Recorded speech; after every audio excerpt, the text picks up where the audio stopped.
करते हैं, हवन करते हैं, तो जड़ी बूटियों को जब हवन में जलाते हैं तो वो सूक्ष्म रूप में वायुमंडल में जाती है और वायुमंडल में जाकर के वो फैल जाती है। उदाहरण के तौर पर मैं अक्सर एक एग्जांपल देता हूं आपको। कई बार आप देखते हो घर में कोई मिर्च जलाओ, कोई मिर्च आपने जलाई तो क्या होगा, एक कमरे में बैठ जाओ, जितने लोग बैठे सारे बैठ जाओ, मिर्च जला दो, एक मिर्च जलेगी तो वो मिर्च बहुत सारे परमाणु में टूट के उस इन्वायरमेंट में फैल जाएगी और श्वासों के द्वारा आपको क्या होगा, आपको इचिंग होने लगेगी, आपको खांसी होने लगेगी, आपकी आंखों में जलन होने लगेगी। क्यों?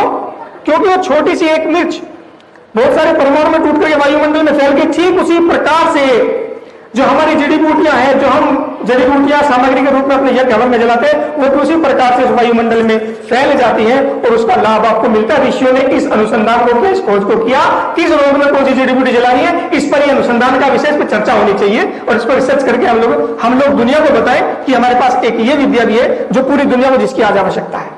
ये मैं आपको यज्ञ हवन की मात्र एक भौतिक बात कर रहा हूं। इसका आध्यात्मिक आप देखेंगे मानसिक रोग पड़े हैं तो आजकल इलाज क्या है मॉडर्न साइंस में? मॉडर्न साइंस में वो क्या करेंगे, बिजली के झटके दे देंगे, क्यों नहीं, कार्बन डाइऑक्साइड देंगे और कुछ ना मिलेगा तो नींद की गोली दे देंगे, बोला ये पड़ा रहेगा इसी है। ये इलाज है? क्या ट्रीटमेंट है? ये ट्रीटमेंट नहीं है। हमारे यज्ञ हवन के द्वारा हमारे ऋषि मुनि लोग हमारे मनोरोगों का इलाज करते थे। जिस प्रकार से साइकेट्रिस्ट होती है, साइकेट्रिस्ट डॉक्टर होते हैं, उसी प्रकार से हमारे ऋषि मुनि लोग रहते थे। वनों में आपने देखा होगा कई बार किसी को मनोरोग हुआ घर में तो उसे बोला कि इनको ले जाओ, उन्हें महात्मा जी के पास ले जाओ, भैया से वहां आश्रम में छोड़ाओ तो वो इनका इलाज करेंगे। क्या वो झाड़ फूक करते थे? अरे उसको उसके स्वरूप को हमने बिगाड़ दिया। वो साइंटिस्ट थे, वो सब वैज्ञानिक थे, उसके स्वरूप को हमने बिगाड़ा। वो झाड़ फूक नहीं करते थे, वो तो एक साइंटिफिक प्रोसेस था।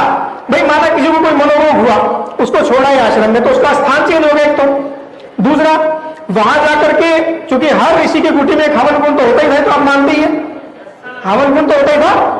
तो वहां के हवन कुंड में उसके रोगों को जान करके ऋषि मुनि लोग जो थे वो उनकी जड़ी बूटियों का चुनाव करते थे कि कौन सी जड़ी बूटी को हवन कुंड में जलाया जाए। उसको बैठा करके वहां पे हवन किया, यज्ञ किया, उसके बाद उसको प्रवचन किया। प्रवचन मीन्स काउंसलिंग।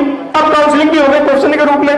तो यानी कि एक साइकेट्रिस्ट के यहाँ जितना काम होता है वो सारा काम उस ऋषि मुनि की कुटी में होता था और कुछ समय के बाद व्यक्ति ठीक होकर के अपने घर आ जाता। ये था हमारा एक बहुत जबरदस्त साइंस, बहुत जबरदस्त विज्ञान रहा है हमारा ये। तो इस विज्ञान को हमें आगे लेकर के चलना।